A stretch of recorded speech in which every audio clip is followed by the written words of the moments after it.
Alright, fellow deer hunters, I've gotten way behind in producing deer hunting videos, since quite a bit of my personal time has been required concerning other matters. Realizing it's the middle of March, I thought to myself, I better get on with it and crank out these vids. So, in this light, I'm going to be bringing you the highlights of 6 of my self-videoed bow hunts, which took place from the middle of December through the first part of January.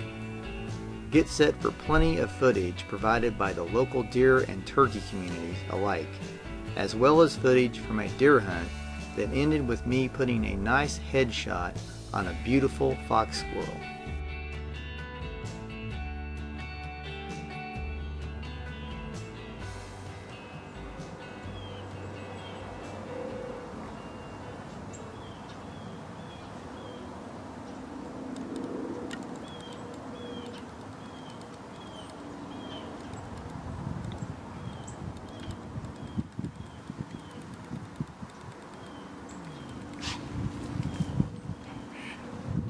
As you can see, that's all she wrote for this hunt.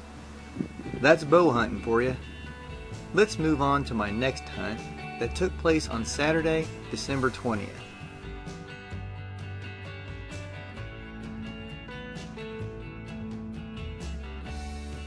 Though this was a very eventful sit as far as deer sightings go, I was unable to catch any video footage of the local whitetail herd, as it was difficult to play hunter and videographer at the same time. For those of you who have been keeping up with my video series on the field testing of green monster deer attractant, this is the area where the footage for that series was collected.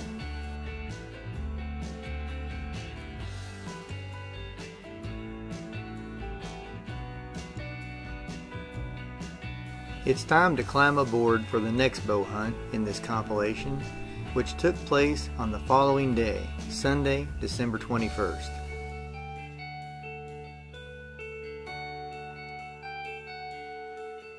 All of you turkey hunting enthusiasts in the crowd are sure to love this next batch of footage.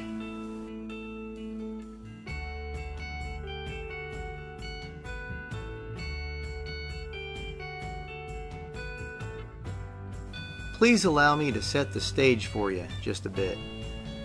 This particular bow hunting stand is situated right smack between 2 ponds that are utilized quite frequently by the deer as well as the turkey that exist in the surrounding wooded areas.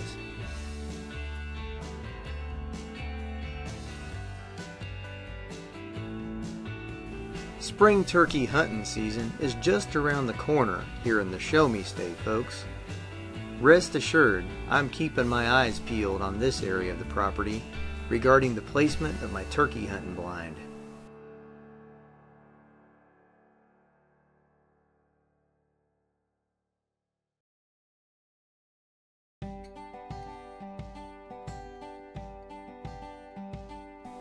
Just the other day, I was slipping into an area of the property that lies just north of this spot. I was heading back to pull the card on one of my trail cams when I came across at least 3 dozen turkey. Some of the toms were in full strut too. Believe me when I say I was kicking myself for leaving my Canon camera back at the truck. That would have been some awesome footage to share with you.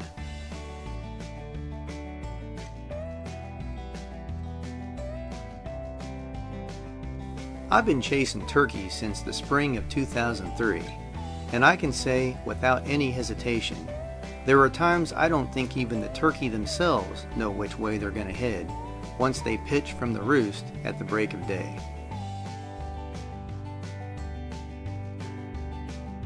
However, the hunter can make an educated guess as to where to set up his or her ambush point by taking a look at things such as the location of water holes, the general contour of the land, pinch points, the location of agricultural crops, and other such items.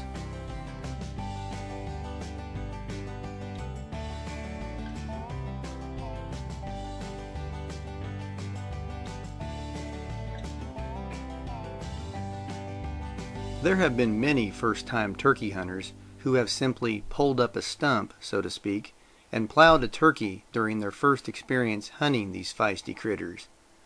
Most of the time, this is not the case, to which the experienced turkey hunters in the house can definitely attest.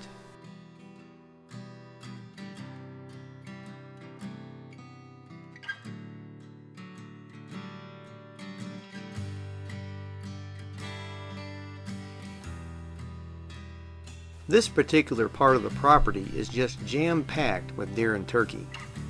In fact, I've been hard-pressed over the years I've been privileged to hunt this magnificent tract of land to find a spot in which to place a tree stand where I'm not constantly getting picked off by the sharp eyes of these highly alert critters once I've climbed aboard my lofty perch.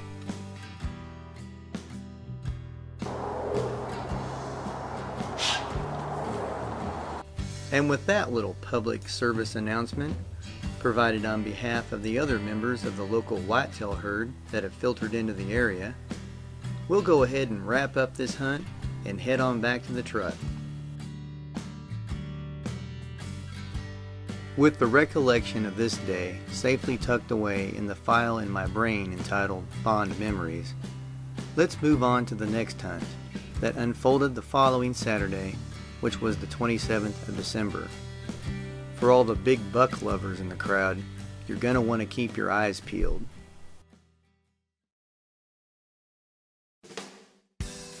At roughly 5 o'clock, this big fella showed up in the clear cut located about 35 yards west of my stand.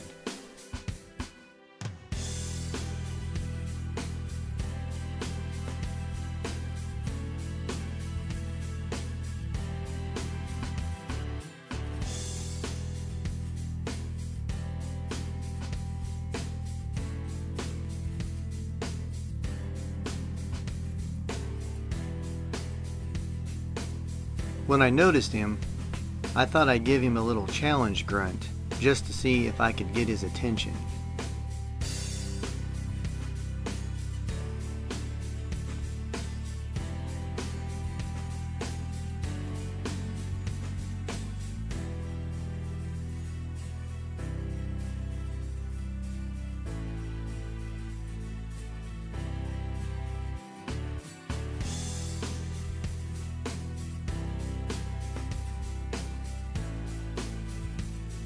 Though I was able to stop him, I never could grab his interest enough to bring him in for a shot opportunity.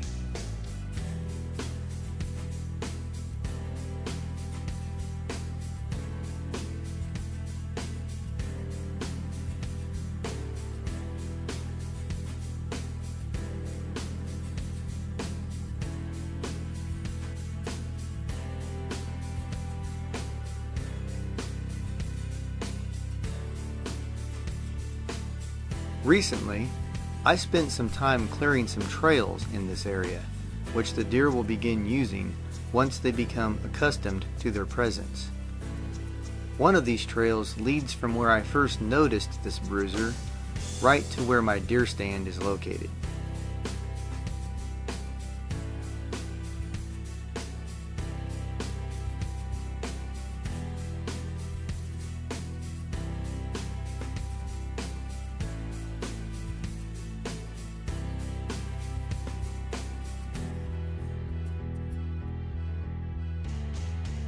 Eventually, this guy ended up downwind from me, spooking off to the north. At least I was able to catch this nice footage before he disappeared into the timbered landscape.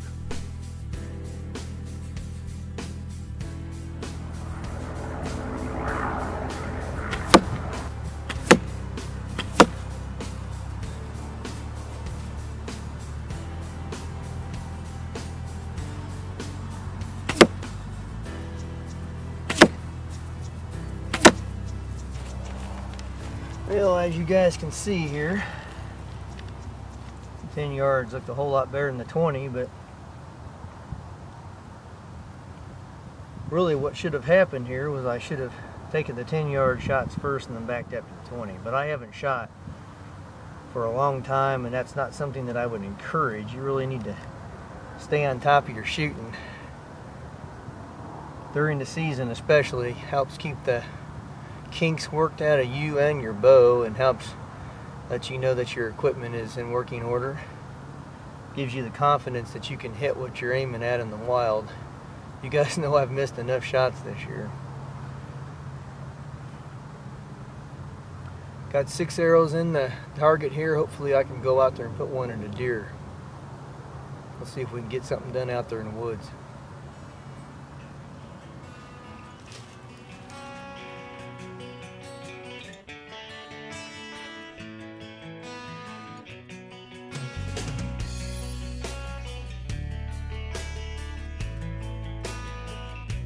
The day after I had my encounter with Mr. Big, I decided to give my spot between the two ponds another whirl.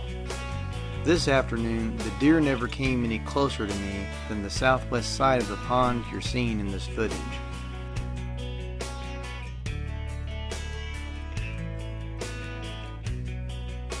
As this particular adventure comes to a close, I thought I'd give you a glimpse of what us deer hunters get to see at day's end while we're hanging around in the treetops.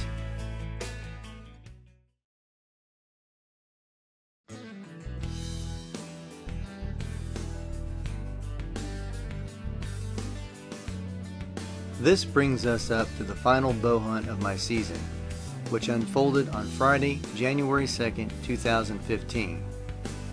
If you've been hanging around to see if I'm ever going to put the smack down on a critter, then I applaud you for staying with me.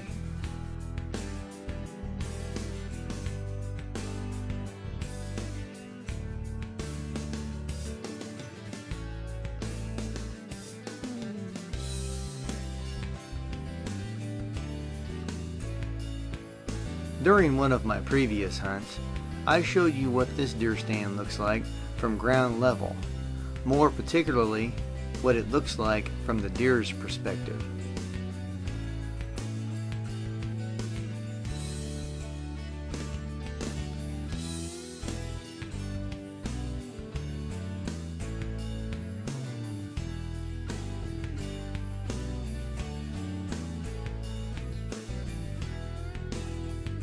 As you can see, there were just too many eyes scanning the area for danger, which kept me from drawing my bow on one of these magnificent animals.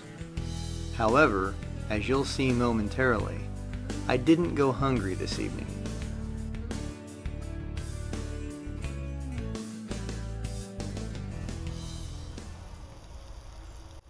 Alright, I got tired of getting busted all the time in that tree. I've hunted it several times this season. It's in a great spot, but those deer always pick me off. So I thought, I had like 30 minutes of daylight left here, and I've been hearing squirrels all over the place. So I thought, you know what?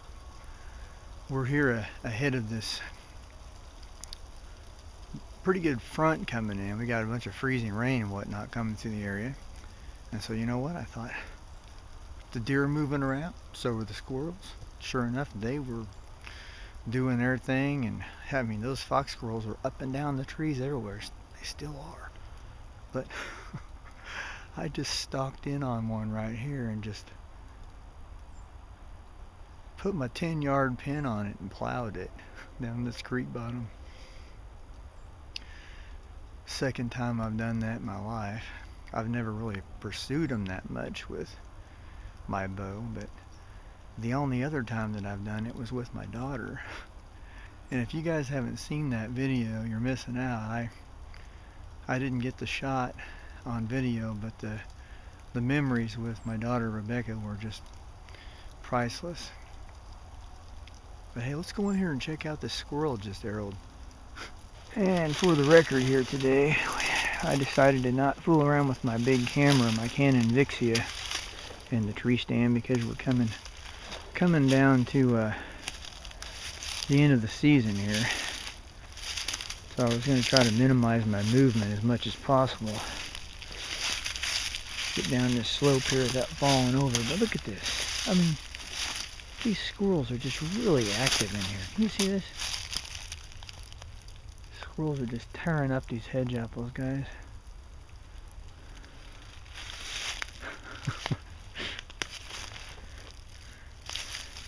Look at that. Can you believe that? That is one heck of a shot there, isn't it? Look at that.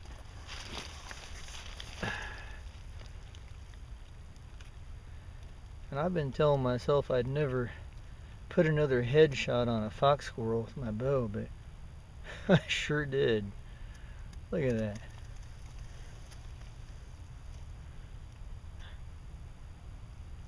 Well, I'll be bringing home something tonight. Memories of a pretty awesome deer hunt, plus a headshot on a squirrel.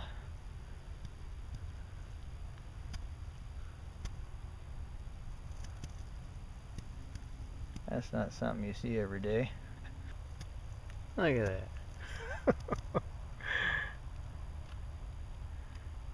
I just can't get over that, guys. Need to do this more often, huh?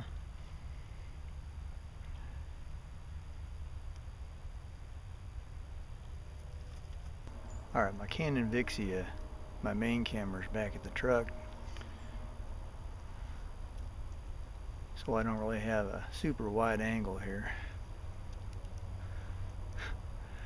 But I am just thrilled to death with this. I'm sure glad I got down with that from that tree stand. And I can hear more squirrels, so I think I'm going to get after them with what's left of the daylight here.